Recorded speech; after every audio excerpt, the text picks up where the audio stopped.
예레미야 4장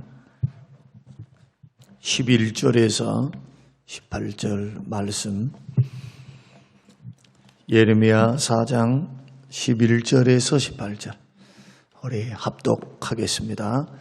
그때에 이 백성과 예루살렘에 전할 자가 있어서 뜨거운 바람이 광야에 있는 헐벗은 산에서 내 딸 백성에게 불어온다 하리라. 이는 키질하기 위함도 아니요 정결하게 하려 함도 아니며 이보다 더 강한 바람이 나를 위하여 오리니 이제 내가 그들에게 심판을 행할 것이라. 보라, 그가 구름같이 올라오나니 그의 병거는 회오리 바람 같고 그의 말들은 독수리보다 빠르도다. 우리에게 화 있도다. 우리는 멸망하도다 하리라. 예루살렘아, 내 마음의 악을 씻어버리라. 그리하면 구원을 얻으리라. 내 악한 생각이 내 속에 얼마나 오래 머물겠느냐. 단에서 소리를 선포하며 에브라임 산에서 재앙을 공포하는도다. 너희는 여러 나라에 전하며 또 예루살렘에 알리기를 애워싸고 진치는 자들이 먼 땅에서부터 와서 유다 성읍들을 향하여 소리를 지른다 하라. 그들이 밭을 지키는 자같이 예루살렘을 애워싸나니 이는 그가 나를 거역했기 때문이니라. 여호와의 말씀이니라. 내 길과 행위가 이 일들을 부르게 하였나니 이는 내가 악함이라. 그 고통이 내 마음에까지 미치느니라. 아멘. 아멘. 예수 믿는 믿음의 사람들이 그리스도의 십자가와 부활 사건을 중심으로 해서 가져야 할 그런 두 가지 마음이 있습니다. 예수님의 십자가와 부활이 복음입니다. 복음을 중심으로 해서 우리 신앙생활을 할 때 두 가지를 반드시 알고 걸어가셔야 돼요. 첫째는 뭐냐? 예수 그리스도를 믿으면 최후 승리를 보장받았다. 가봐야 하는 게 아니고 정말 회개하고 예수 그리스도를 믿었다면 영생 얻고 구원 얻음이 이 땅에서 내가 바르게 살고 말씀대로 살기 때문에 그 구원이 확실하게 보장받는 게 아니고 예수 그리스도의 공로, 예수님의 죽으심, 십자가에 죽어주심으로 우리 모든 죄를 사하시는 믿음의 원리, 하나님의 은혜 주심으로 하나님의 자녀가 되고 믿음으로 구원을 받고 의롭다 함을 받았다. 계속 의롭다함을 받아가는 것이 아니고 법정에서 선언하는 것처럼 의롭다 함을 받은 겁니다.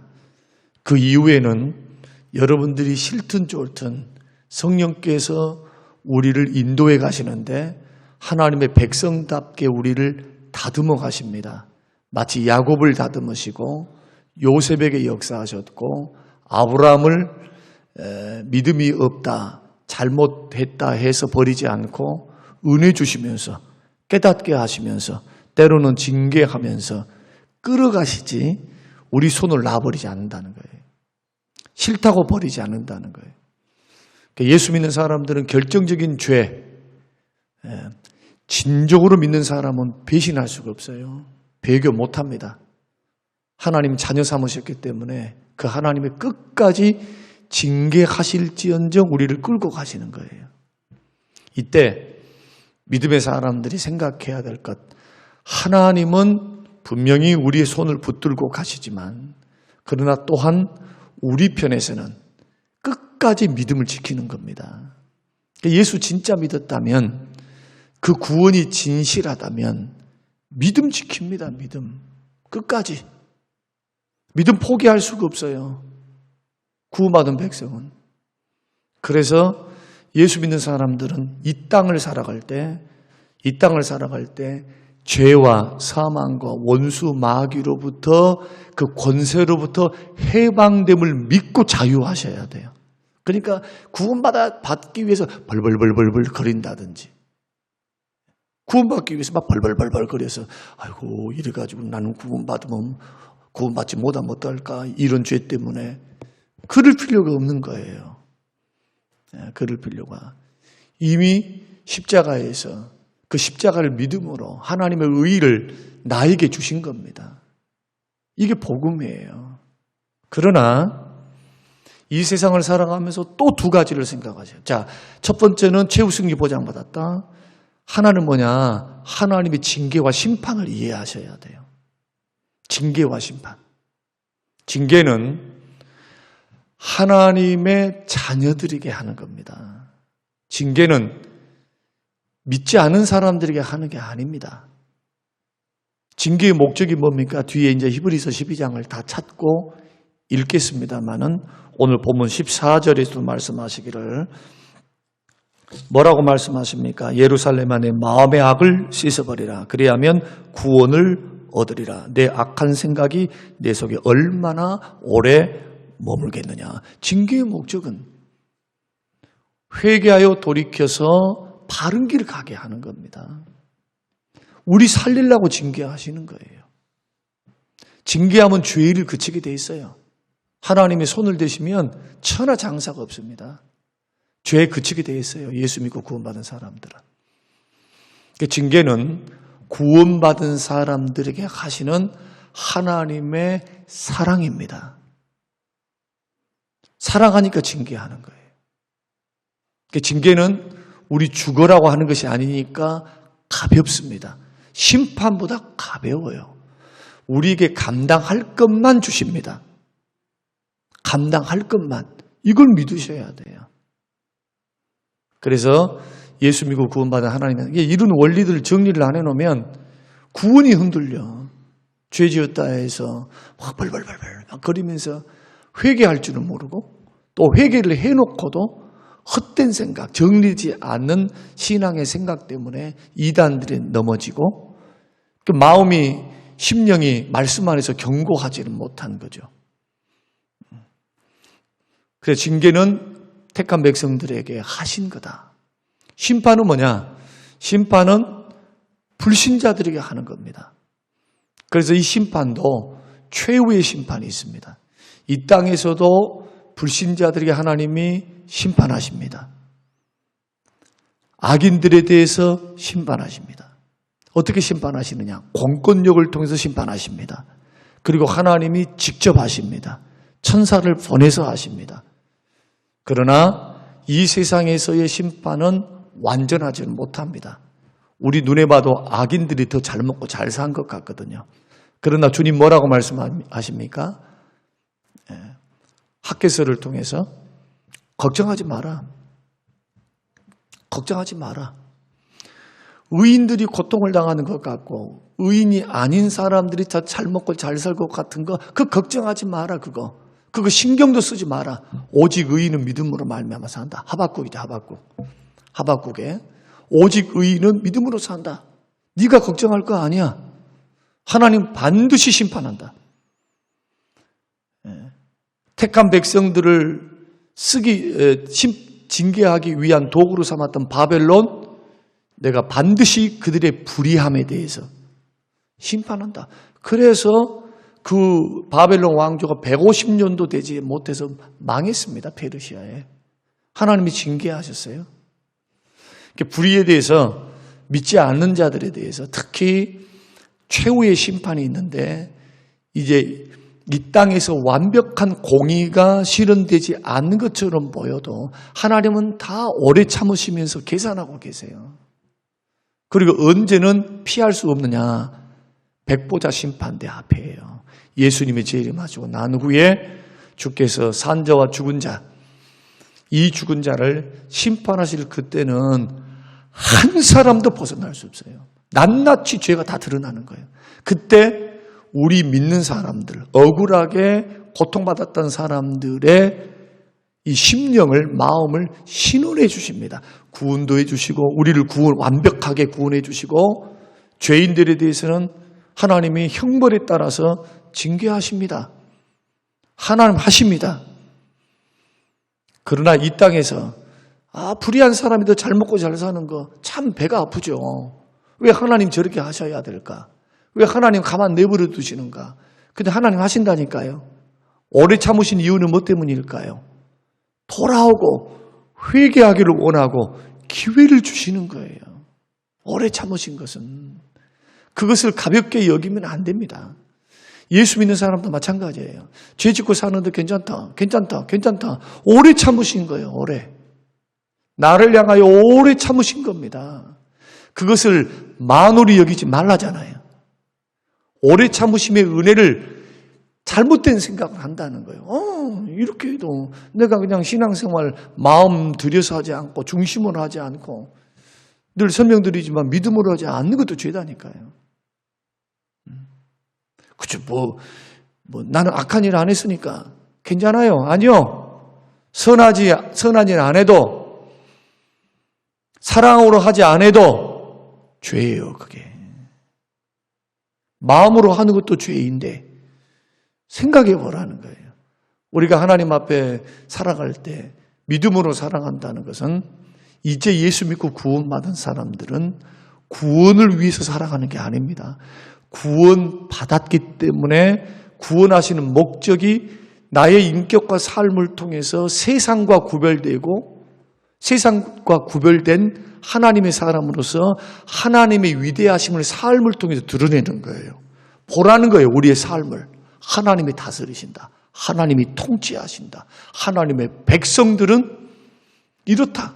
너희들이 모르고 있는 그 하나님은 살아계신데 이렇게 우리를 변화시키시고 이렇게 우리를 새롭게 하시고 세상 사람들은 압제하고 세상 사람들의 힘의 논리에 의해서 이 세상이 돌아가지만 예수 믿는 믿음의 사람들은 사랑의 원리에 의해서 하나님의 은혜와 보호하심의 은혜에 의해서 이렇게 참 기쁨과 참 자유함과 참 평안함 속에서 사는 것을 보라. 하나님이 살아계신다.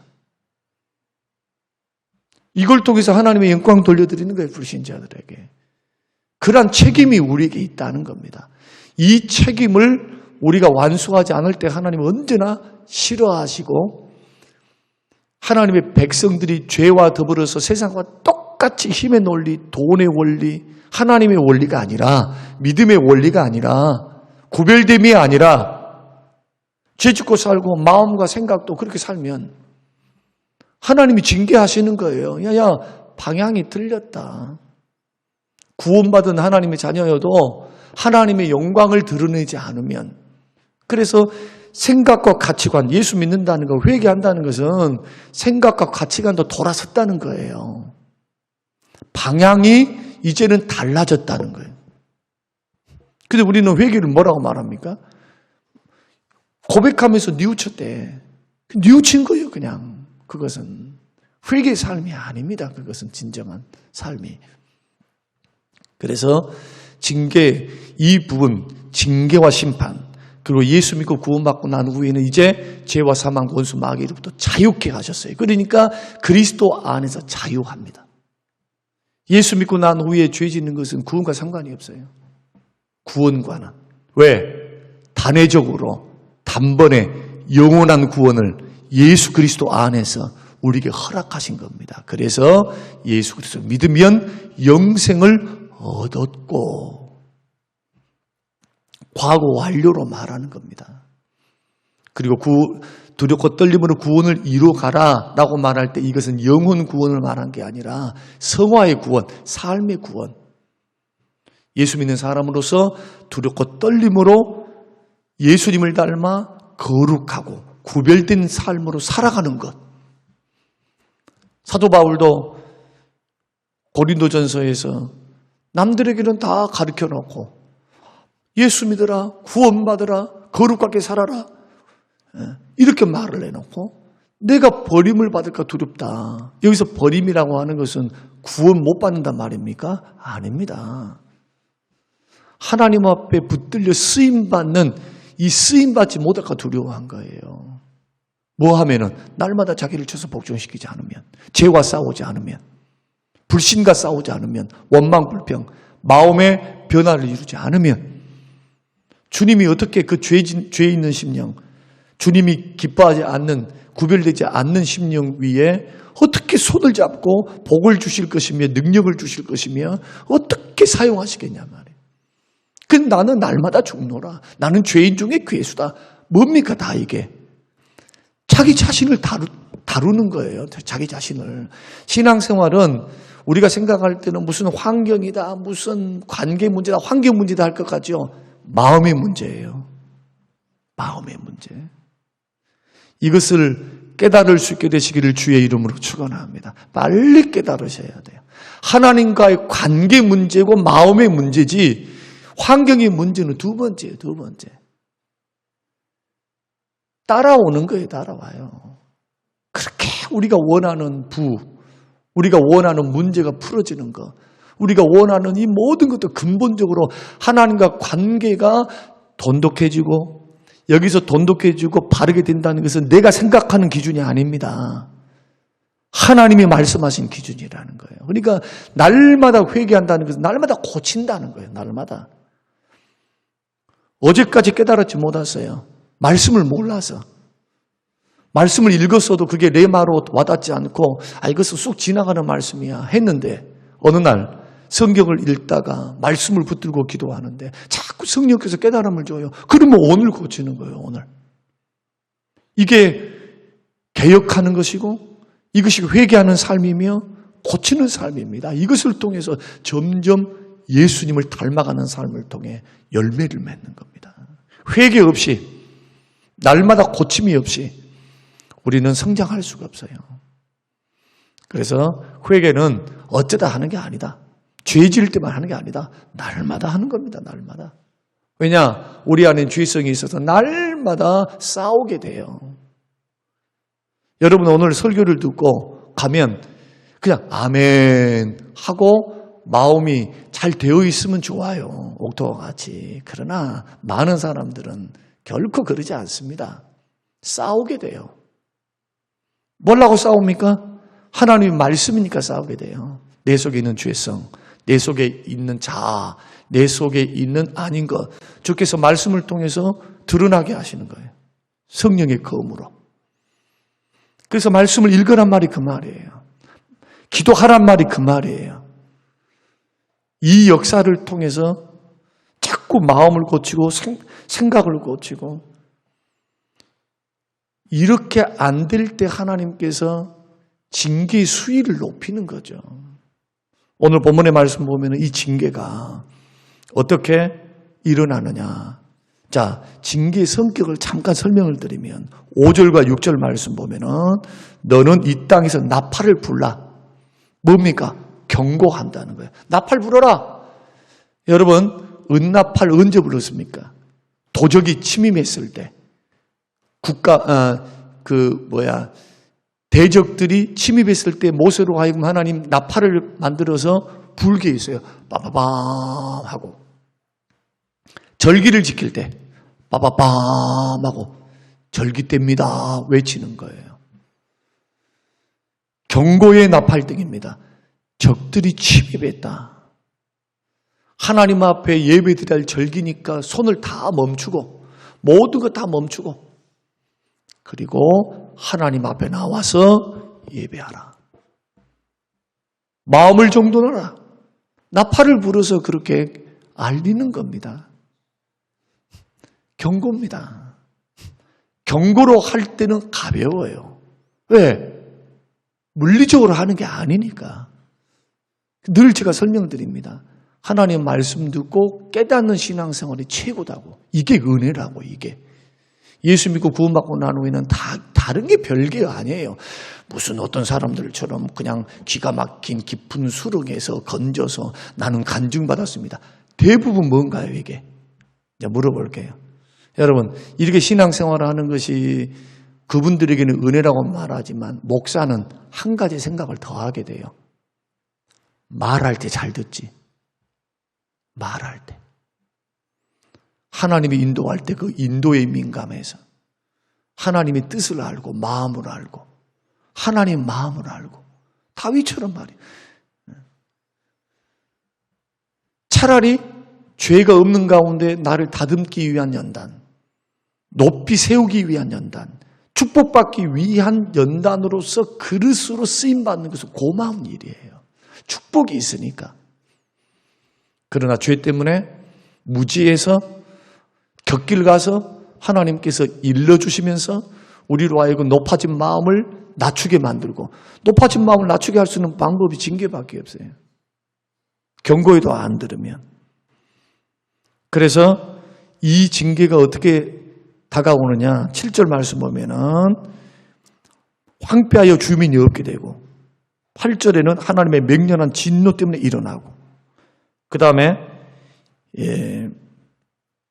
13절 말씀 보면은 구름과 같이 올라오고 회리바람 같이 오고 그러니까 무섭고 두려운 것이고 급속하고 단호하게 이루어진다. 여기까지 갔다는 것은 뭡니까? 볼장 다 봐버렸다는 거예요. 여러분 믿음의 길을 걸어갈 때 하나님의 원리는 똑같아요. 나라를 다루든 개인을 적용하든 똑같아. 하나님은 어제나 오늘이나 동일하시거든요. 그러니까 이런 말씀을 들으면 하나님이 우리를 어떻게 다뤄가시고 이 민족을 어떻게 다뤄가시는가, 나라와 민족을 어떻게 다스리시는가, 특히 죄 문제에 있어서 그런 하나님의 일하심을 보게 되고 교훈을 받는 거예요. 교훈을. 그러면 이러한 역사 속에서 이 하나님의 징계의 목적이 뭐냐? 14절입니다. 14절 한번 읽어보십시다. 자, 14절. 자, 시작. 예루살렘아, 내 마음의 악을 씻어버리라. 그리하면 구원을 얻으리라. 내 악한 생각이 내 속에서 얼마나 오래 머물겠느냐. 다 악한 생각. 마음 속에 있는 악. 쌓은 선에서 선이 나와요.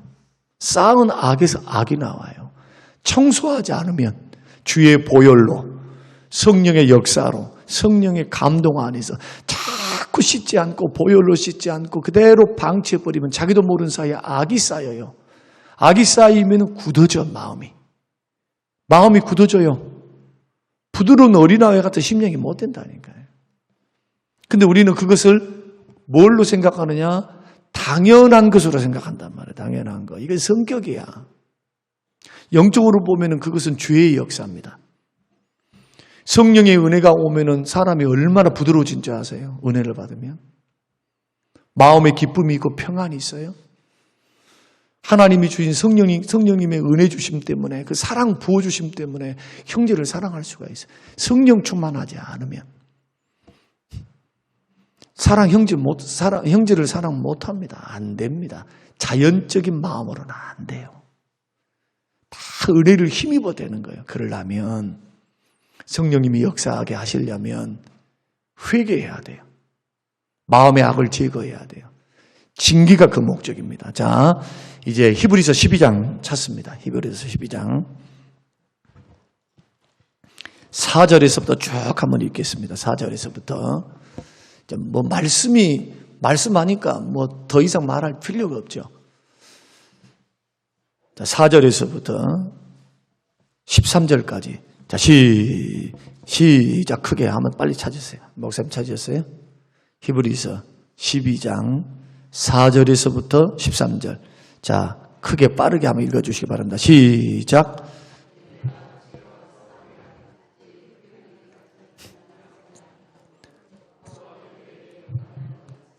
너희에게 권면하신 말씀도 잊었도다. 일렀을 때 내 아들아 주의 징계하심을 경히 여기지 말며 그에게 꾸지람을 받을 때에 낙심하지 말라. 주께서 그 사랑하는 자를 징계하시고 그가 받아들 되시는 이 아들마다 채찍질함이시라 하셨으니 너희가 참음은 징계를 받기 위함이라. 하나님이 아들과 같이 너희를 대우하시나니 어찌 아버지가 징계하지 않는 아들이 있으리요. 징계는 다 받는 것이거늘 너희에게 없으면 사생자여 친아들이 아니니라.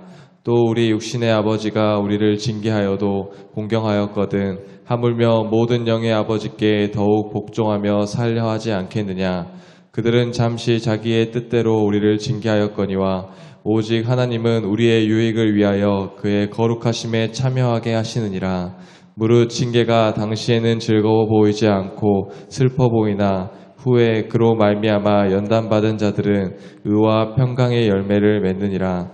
그러므로 피곤한 손과 연약한 무릎을 일으켜 세우고 너희 발을 위하여 곧은 길을 만들어 저는 다리로 하여금 어그러지지 않고 고침을 받게 하라. 아멘. 제가 목회 경험상 수많은 사람들을 봤어요.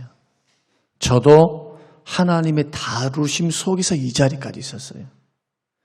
제가 해답을 하나 가르쳐드리면 회개가 답이에요. 다른 것 없어요. 우리 인생과 삶에서 우리가 추구하려면 무슨 사람이 어쩌네, 환경이 어쩌네, 그것은 그러면 내가 변하지 않고 환경이 변해서 내가 변하겠다 하는 사람은 절대로 못 고쳐져요. 안 고쳐져요, 절대로. 안 고쳐져요. 하나님은 나를 고치면 나머지는 감당할 수 있다. 아무것도 아니다. 내 마음 중심을 보고 계세요. 주님 다른 거 보시지 않고 행동을 저울에 달아보시고 마음을 보세요. 믿습니까? 그것을 보시고 하나님 판단하세요. 그래서 징계라고 하는 것은 거룩하심에 참였게 됩니다. 죄를 끊게 돼. 징계받으면요, 가만히 있지를 못해요. 그걸 깨달은 순간 회개할 수밖에 없어요. 회개할 수밖에. 그리고 다 우리의 유익을 위해서 주는 거예요. 징계 안 받는 사람 한 사람 없습니다. 목사도 받아요, 목사도. 그러면 그 징계가 언제 끝나느냐? 회개할 때 끝나요. 마음의 고통에서부터. 죄를 끊을 때, 죄를 버릴 때. 이 모든 것에서부터 성령의 부담감, 성령께서 부담감을 주셨던 눌려 있는 거. 신앙생활하는데 자유가 없어요. 그럼 죄 문제를 고민해 보라 이거예요. 한번. 나는 왜 이렇게 기쁨과 뭐 이게 감사가 없을까? 한번 고민해 보라는 거예요. 한번. 뭘 고민해 보라고요? 내 속에 있는 죄는 없는지, 말씀의 원리를 따라서 나는 살았는지, 주님이 나의 삶의 원리인지, 목적인지, 나는 누구의 도움을 받고 살고 있는지, 그것을 정말로 전심으로 그렇게 하고 있는지, 어중간하게 말이에요. 한 발씩 걸치고 있어. 한 발씩. 그게 과연 맞는지. 논리는 좋아요. 굉장히 논리는 좋아. 논리는. 노력의 논리. 그거 하지 말라는 것이 아니죠. 노력하지 말라, 사업하지 말라, 그런 뜻이 아니에요, 절대로. 그러나 그것이 전부가 되거나 그것이 앞장서게 되면 문제라는 거예요, 하나님보다. 그래서 우리가 이제 이 말씀들을 우리가 들으면서 제가 내일 한 사람을 찾습니다. 이제 5장에 보면은 예루살렘의 한 사람에 대한 설교를 필두로 해서 이제 예레미야 강에는 이제 조금 뒤로 하고 내가 이제 구약 가운데 전에 했었던 출애굽기를 통해서 창세기는 끝났으니까요. 출애굽기 이제 중요한 부분들을 쭉 해서 설교를 해나갈 겁니다. 말라기까지. 오늘 한 가지만 기억하고 갔으면 좋겠어요. 징계는 언제나 우리를 거룩함에 참여하게 한다. 오늘 12장의 말씀이 그 말했습니다. 우리에게 유익을 준다. 우리로 하여금. 그런데 이 유익이 뭡니까? 다 죄를 그치는 거예요. 징계를 통해 죄를 그치는 거. 그러면 이제 우리의 선택지는 분명한 겁니다. 우리가 신앙생활을 해나갈 때 우리가 두려워해야 될 것, 미워해야 될 것, 버려야 될 것은 사단도 아니고 세상의 어떤 사람도 아니고 사실은 우리 속에 있는 죄악이다. 그래서 완벽하게 죄를 끊지는 못한다 할지라도 믿음의 길을 걸어갈 때 여러분 죄와 부지런히 대항해서 싸우시기를 주의 이름으로 축원합니다. 4절 말씀에 피 흘리기까지 대항하지 않았다. 그 결과가 뭐냐? 징계다. 왜? 피 흘리기까지 대항하지 않아서 죄가 장성하도록 한 내버려 둬버린 거예요. 계속 쌓여. 그래서 이 징계는 왜 하시는가? 살리려고 한다. 자식이니까 한다. 그 말이에요. 그래서 오늘 저와 여러분들이 징계의 목적은 언제나 유익임을 줄 알고 이것을 깨달아서 우리의 신앙의 삶을 만들어갈 때 어떤 환경을 먼저 고치려 하지 말고 사람을 먼저 바꾸려 하지 말고 옆에 있는 사람 막 바꾸려고 막 해봐봐요. 바꿔지는가? 잘 안 돼요. 제일 쉬운 게 뭐냐? 사실은 자기가 바뀌는 거예요. 자기가. 남편 바꾼다. 자식 바꾼다. 누구 바꾼다. 내가 바꾸면 달라져요. 벌써 보는 눈이 달라져요. 보는 눈이 내가 변화받고 은혜를 받아봐봐요. 그 불쌍히 여기고 긍휼히 여기고 참아지고 이해되고 은혜 받으면 다 된다니까요. 그렇게. 그 방법이 뭐냐? 회개다. 회개다. 그래서 이러한 부분들을 우리가 생각하면서 믿음의 길 우리가 이제 오늘 정리하시고 하나님이 찾으시는 그 한 사람, 정말 내 가정을 지키고 나라와 민족을 지킬 수 있는 그 의인된 한 사람, 이 한 사람에 속하기 위해서 여러분 부지런히 하나님 앞에 서는 믿음의 사람들이 꼭 되시기를 주님의 이름으로 축원합니다. 고마우신 하나님 아버지 감사합니다. 고맙습니다.